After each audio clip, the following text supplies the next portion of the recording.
Hi friends, how are you? I just wanted to talk about satin stitch a little bit. So I was playing around because I like to do my satin stitch with two strands of floss. Um, and I know like the correct way is with one strand of floss. So I wanted to see like, okay, how much difference does it really make? So you can see here, at the top here, here's one strand of floss. Here's two. They're very tactile. Oh my goodness. Three, four, five, and six. So you can see there's a difference.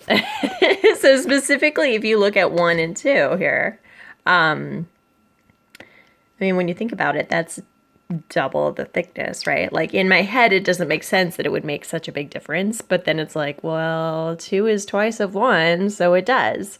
Gosh, this one turned out really bad. Sorry about that. You can see some of my stitches went the wrong direction. Should have pulled those out and restarted. I was actually on a ferry when I was doing those.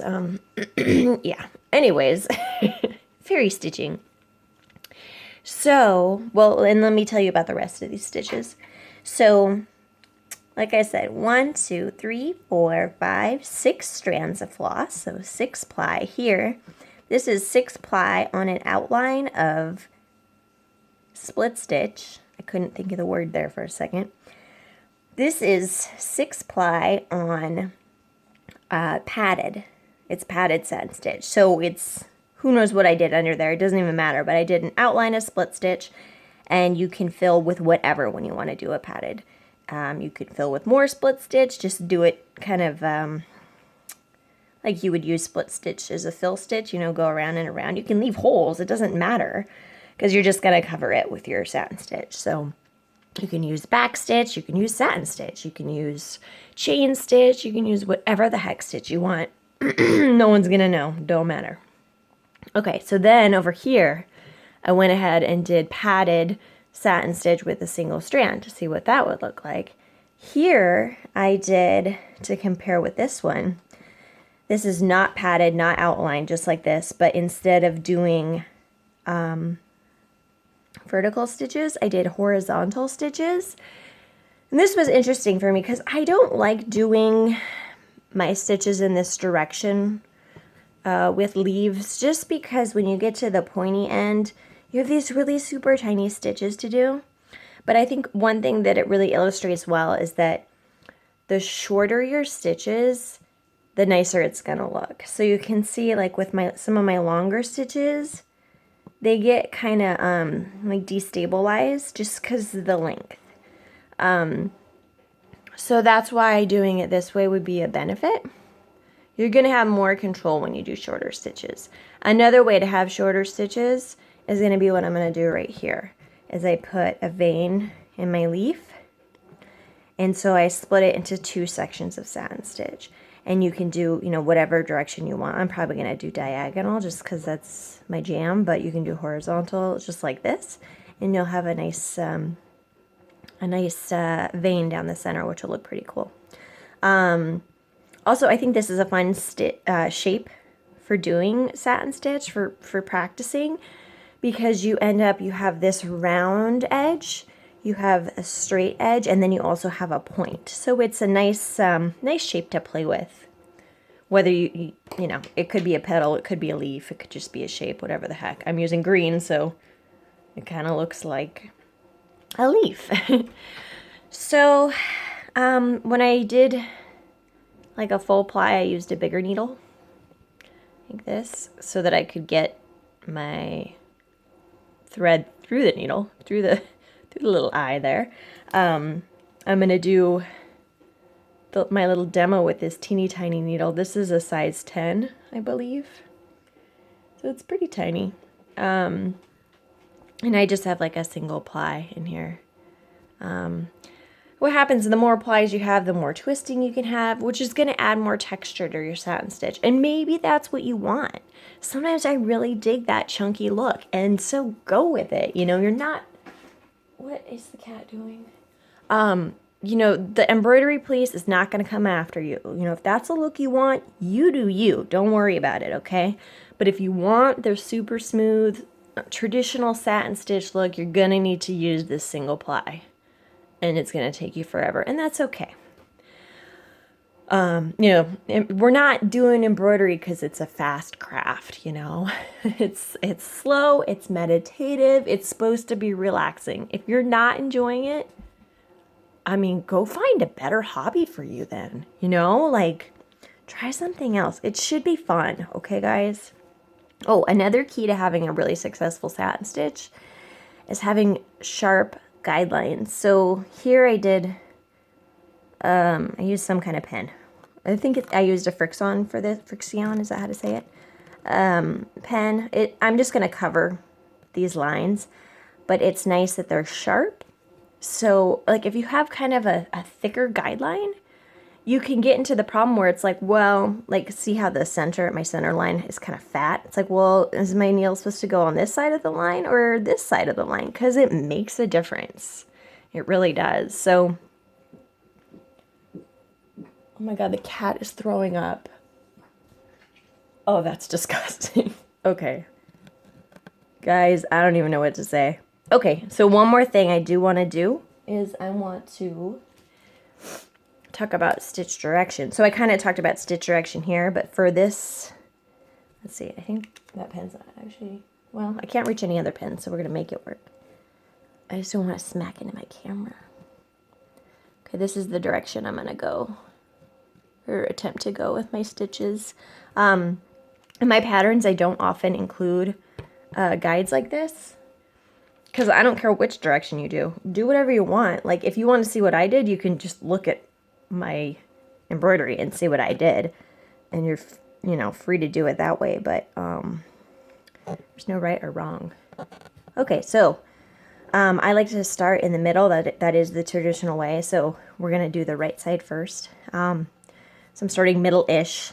If you start from either end, your angle is going to be off, the direction of your stitch. So it's nice to start in the middle.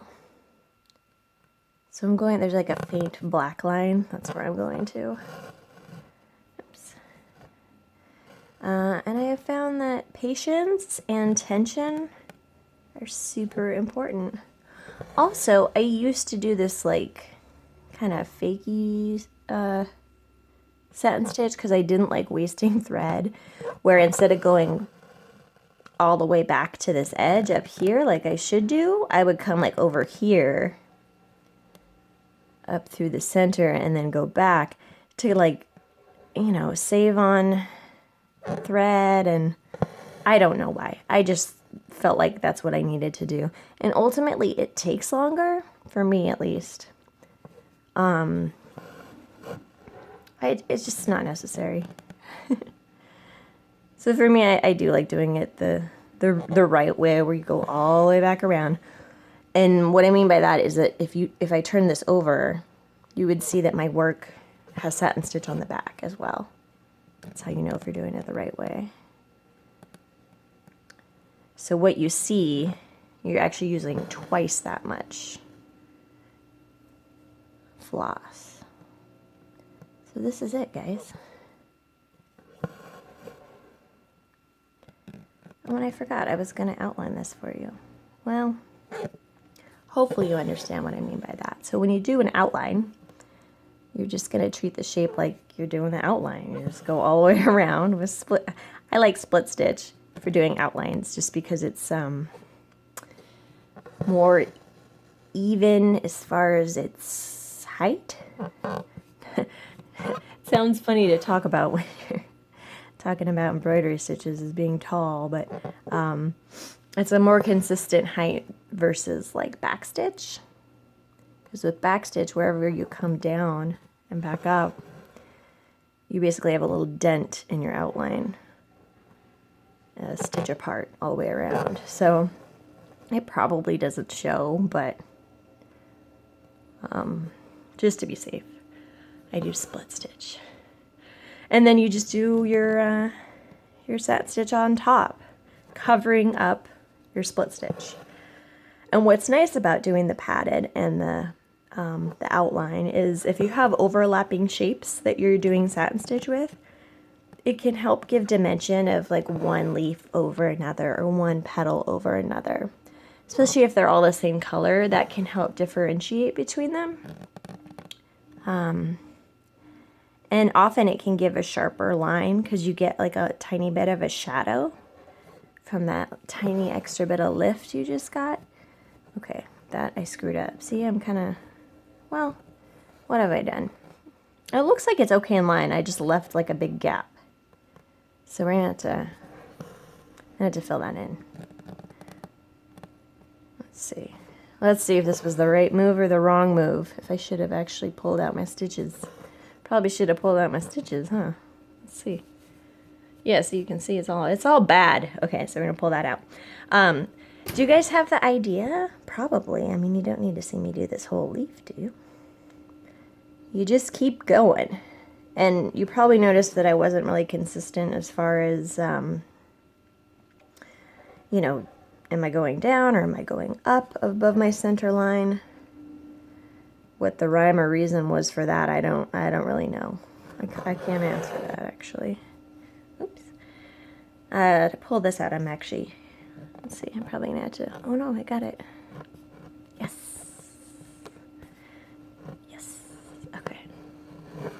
So there you go. That's actually a big part of satin stitch, is recognizing when you have a funky stitch and, you know, stopping, pulling out your needle, and pulling out your stitches is needed. So just take it slow and relax. That's what I know. And, you know, it's the same for any shape. So here I have, let's get a little focus on here. Here I use 2 strands of floss, so you can see the bumpies. Yeah, especially right here, some bad bumpies. But I'm cool with it. This one looks nice. I don't know. I was just in a better space when I did that side. But you can see, you follow along your line, whatever the weird shape or non-weird shape may be. So yeah, hooray for satin stitch. Oh, and here, you can see I split all these sections up because I'm going to come back over my satin stitch with other stitches here to divide these sections. Oh, and I know, I was going to show you this big monstera. A little close to the camera there, but so if you look at my needle just to see size of shape here, if I go like, so this is my tropical plants pattern. When I have it as a 4-inch pattern, you can totally take this as 1 stitch, but on a 6-inch pattern, that's just too long. So this would be one of those situations where you'd probably want to like draw in a center vein and split the shape into 2 pieces so that your satin stitch isn't too long. That's what I wanted to say about that. So, all right. That's what I know about satin stitch. Oh, and here I can show you this too. Here I did satin stitch with silk. It's actually, it's either 3 or 4 ply. Doesn't matter exactly. It's more than 1 is what I'm trying to say. And it's got kind of a puffier look. It's got more texture, and that's cool. That's what I was going for. So make it your own. You know, do what works for you, and have fun. So let me know if you guys have any questions. Thanks for watching.